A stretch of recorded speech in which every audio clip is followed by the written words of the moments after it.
Hello everyone, welcome again to Real Class. We are still on the topic Concord. In our previous class, we discussed the introduction to the topic. All right.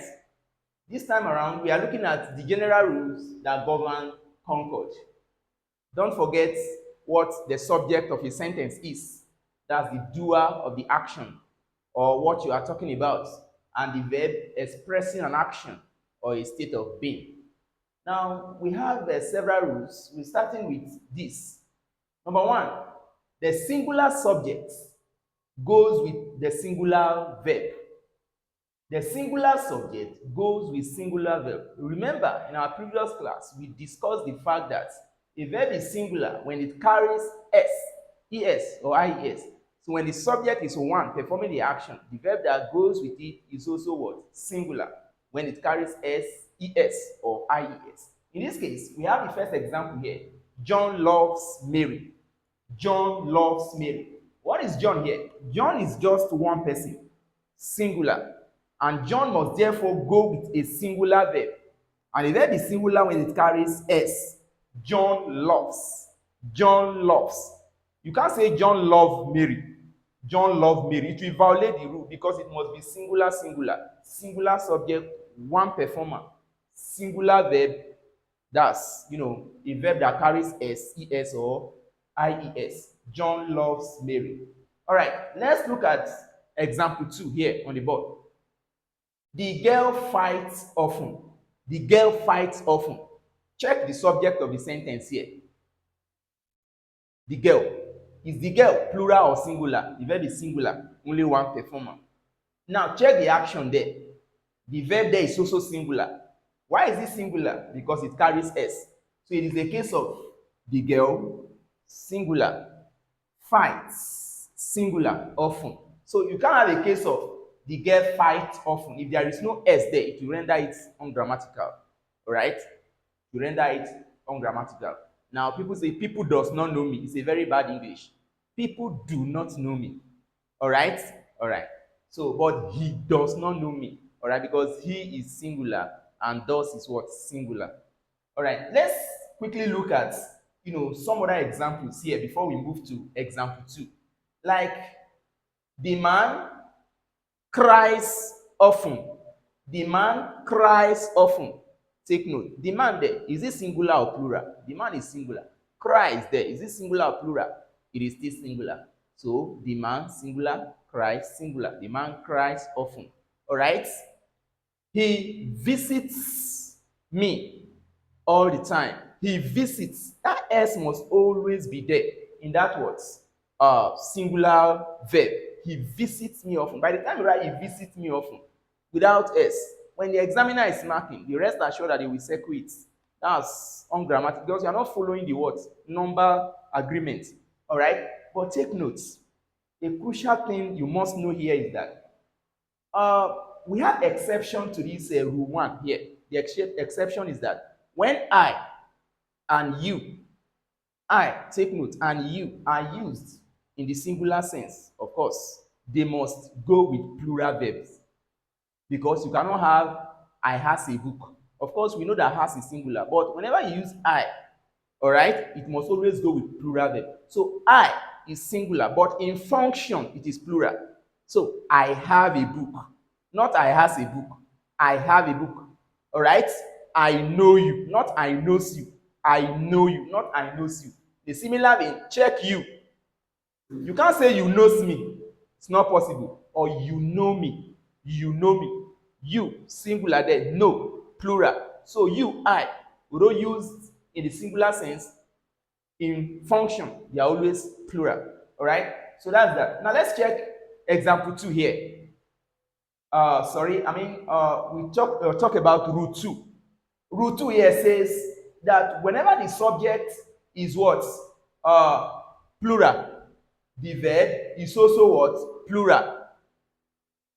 When you talk about the plural subject, what it does mean is that more than one performer or doer, all right, is the subject. Then we talk about the plural verb. It doesn't go with s, es, or I, es. Now we talk about this example. The men fight often. Take note. The men fight often. When you see the word here, men, is it singular or plural? It is plural. All right? The men that you have here. All right? Plural. Then fight is also plural. Why? Because it doesn't carry s. But many people are not aware. They just write the men fight often. By the time you write like that, they will circle it for you. All right? And it becomes a blunder. You are violating totally the rules of what? Concord. All right? In fact, there is nothing in the use of English that can disgrace someone more than Concord. They easily know you don't know how to write. By the time you write, there is no number, agreement between the subject and the verb. Now we talk about the men fight often. Now let's check 2. The children eat well, but people are not aware. They will just say the children eat well. It will sound grammatical, but it's very wrong, totally wrong. Anytime you use children, the verb that goes with it must be what? Plural, and it doesn't carry s. The children eat well. All right? But if you want to make it singular, you put it here, it will be the child eats well. The child eats well. All right? Yeah, but here we are talking about plural subject, plural verb. So it's going to be the children eat well. So in this case, you have the children, all right? Then we have eat. See the way it is. All right. Now we talk about the next rule here, which is the use of and as a conjunction. All right.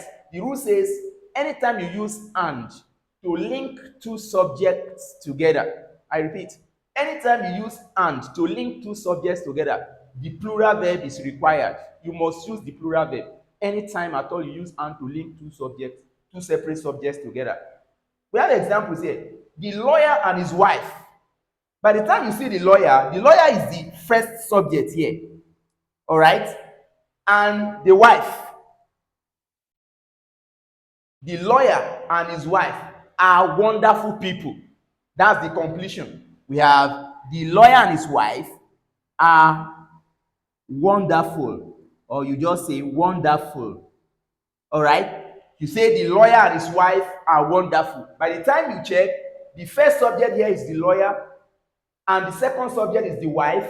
All right? So the verb that goes with it now must be what? Plural too, which is what? Are. Remember that the singular form is. So here you cannot put is. You have the lawyer and his wife are wonderful. But if you put it under rule 1, what are you going to have? Only one of them must come in. The lawyer is wonderful. The lawyer is wonderful. Here we have two separate subjects, husband, wife, joined together with and, then are. Plural verb goes. Then we have words. Okay, let's have it as completion over there. Then we have the chairman and his son play games. The chairman and his son play games. You see the chairman here is one subject, then his son, another subject linked with an, all right? And the plural words, verb is also required. We have play here. It's a plural verb, all right? By the time you add s, it becomes useless. The grammar is ungrammatical there, all right? So the chairman and his son plays games is wrong. But the chairman and his son play games. Play games, all right? Yeah, that's how it is. So that's that. We are going to continue with these, very rules, talking about the exceptions to the use of and all of that.